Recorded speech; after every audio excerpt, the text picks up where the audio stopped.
Background sound দিয়ে short Islamic video create করা কি জায়েজ আছে?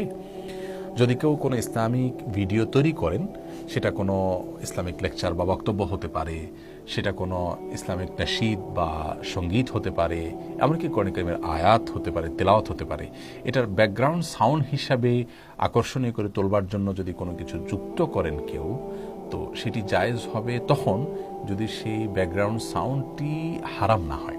যেমন সেখানে মিউজিক্যাল কোনো ইনস্ট্রুমেন্ট যদি ব্যবহার না হয়, ধরুন ন্যাচারাল কোনো সাউন্ড বা মানুষের মুখ দ্বারায় যে সাউন্ড করে থাকে এরকম কোনো সাউন্ড সেখানে ব্যাকগ্রাউন্ড সাউন্ড হিসাবে যদি যুক্ত করা হয় তাহলে সেটি জায়েজ আছে।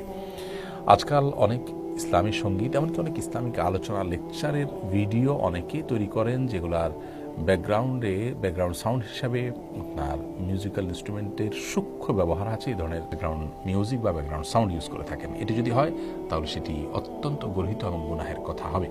সহিহ বুখারীর একটা হাদিসে রাসূল সাল্লাল্লাহু বলেছেন, কিয়ামতের আগে কিছু মানুষ আসবে, একটা সময় আসবে যখন মানুষ কিছু হারাম কাজকে সম্পূর্ণ হালাল মনে করে করবে। সে জানবেও না যেগুলো হারাম কাজ।